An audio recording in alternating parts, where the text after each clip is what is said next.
வணக்கம். ஆறுபங்கு நாட்டார் மக்கள் நலச்சங்கத்தினுடைய தலைவர் அண்ணன் துர்க்கலிங்கம் அவர்களுடைய கடை புதிய பேருந்து நிலையத்தில் இருக்கிறது. அந்த புதிய பேருந்து நிலையத்தில் இருக்க கடையில் கடந்த 26/9/2024 காலை ஒரு பெரிய கும்பல் அத்துமீறி அந்த கடைக்குள்ள நுழையிறாங்க. இந்த கடை டீ கடையாகவும் அல்வா விற்பனை செய்யும் கடையாக இருக்கிறது. இந்த கடையில் ஒரு கும்பல் நுழையிறாங்க. கடை நம்பர் 108.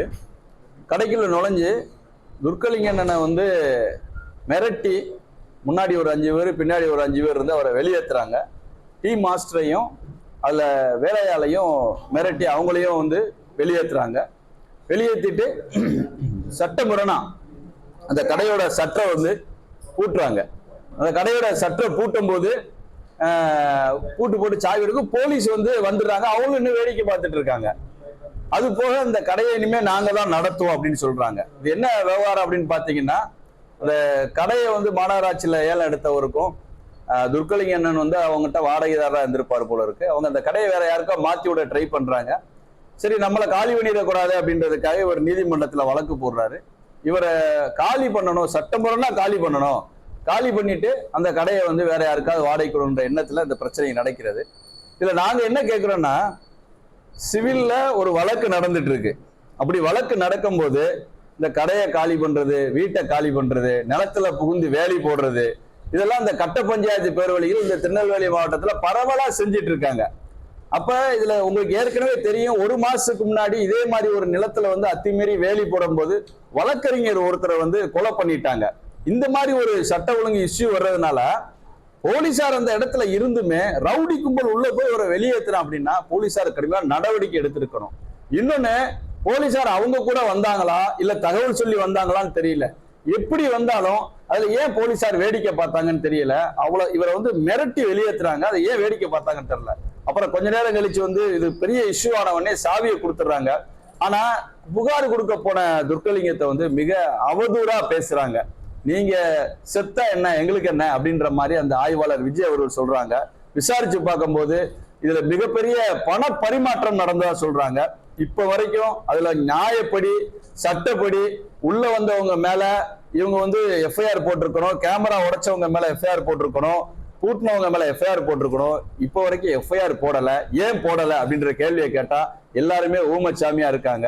இதுக்கு நாங்க என்ன சந்தேகப்படுறோம்னா, அந்த அங்க இருக்கக்கூடிய ஆய்வாளர், வந்த ரவுடிகள், அதே போல உளவுத்துறையில இருக்கக்கூடிய முக்கியமான அதிகாரிகள் எல்லாரும் ஒரே சமூகமா இருக்கிறதுனால மேல சொல்லும் போது இந்த சம்பவத்தை பொய்யான சம்பவம்னு சொன்னாங்களா அல்லது திசை திருப்பி சொன்னாங்களா, இந்த சம்பவத்தோட தன்மையை குறைச்சு சொன்னாங்களான்னு தெரியல. உடனடியா துர்க்கலிங்கத்துக்கு நீதி கிடைக்கணும், அவர் கடையில புகுந்த ரவுடிகள் மேல நடவடிக்கை எடுக்கணும்னு சொல்லி ஆறுபங்கு நாட்டார் மக்கள் நலச்சங்கத்தின் சார்பாக அந்த ஆறுபங்கு நாட்டார் அத்தனை பேரும் அன்னைக்கு கடையை பூட்டி எங்களுடைய எதிர்ப்பை பதிவு செய்தோம். அதுக்கு பின்னாடியும் கூட இப்போ வரைக்கும் எஃப்ஐஆர் போடல. இப்ப அடுத்த கட்ட போராட்டமாக நாளை கலெக்டரேட் முற்றுகை வச்சிருக்கோம். இந்த கலெக்டரேட் முற்றுகையில ஒட்டுமொத்த சமுதாயத்தையும் வர சொல்லி இருக்கோம்.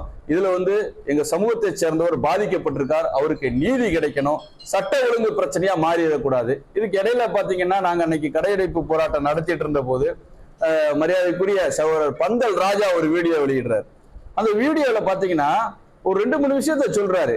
ஒரு விஷயம் என்னன்னா, போலீஸ் அந்த எதிர்த்தரப்பை என்கிட்ட அனுப்பி விட்டாங்கன்னு சொல்றாரு. அப்ப போலீஸ் என்ன திட்டம் போட்டிருக்காங்க அப்படின்னா, பந்தல் ராஜாட்ட அவங்களை அனுப்பி விடுறாங்க அப்படின்னா பந்தல் ராஜா வச்சு போலீஸே பிரச்சனை பண்ண சொல்றாங்களா? அப்ப சாதி பிரச்சனையை போலீஸ் தூண்டுதா? அதே போல இவர் பேசும்போது சொல்றாரு, சாதியை குறிப்பிட்டு முக்குளத்தோர் சமூகம் எங்களை ரொம்ப ஏமாத்துறாங்க வைக்கிறாங்கன்ற மாதிரி எல்லாம் அந்த வீடியோல சொல்றாரு. துர்க்கலிங்கத்தை கேடின்லாம் சொல்றாரு. பந்தல் ராஜா அவர்களே, இந்த துர்க்கலிங்கத்தை நீங்க கேடின்னு சொன்னது மிகப்பெரிய தவறு. ஒரு சமூகத்தின் மேல இதை திணிக்கிறது தவறு. இன்று இந்த சமூகம் உழைத்து பிழைக்க வேண்டும், ஒரு இடத்துல போய் நம்ம கடை வச்சு பிழைக்கணும் அப்படின்னு நினைச்சு நியாயமா பிழைக்கிற ஒரு சமூகத்தை இன்னைக்கு அதை வாழ விடாம பண்றது மிகப்பெரிய தவறு. அவருடைய கடை வாசல்ல போய் நாங்க போய் மறியல் பண்ணுவோம் அப்படின்லாம் சொல்றாரு.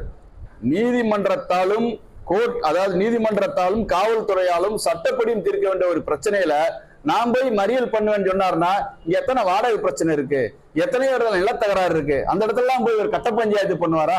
அப்படி போய் மறியல் பண்றேன்னு சொல்லுவது கட்ட பஞ்சாயத்து பண்ற மாதிரி தான். அப்ப அவர் மேல நடவடிக்கை எடுத்திருக்கணும். அதையும் இன்ன வரைக்கும் போலீஸ் செய்யல. எங்களுடைய உண்மையான கண்டனங்களை இந்த இடத்துல நாங்க பதிவு செய்யறோம். ஒட்டுமொத்த முக்குலத்தோர் சமுதாயம் இதை பார்த்துட்டு தான் இருக்கோம். சாதி பிரச்சனையாக இந்த பிரச்சனையை திரிக்க முயன்ற பந்தல் ராஜா மேலே நடவடிக்கை எடுக்கணும்.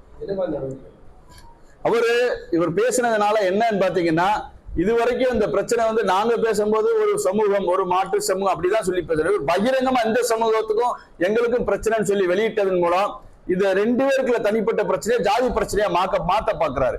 அது போக துக்கலிங்கத்தை வந்து அவதூறா பேசியிருக்காரு. அதுக்கு உரிய சட்டப்பிரிவுல அவர் மேல வழக்கு பதிவு செய்ய வேண்டும்.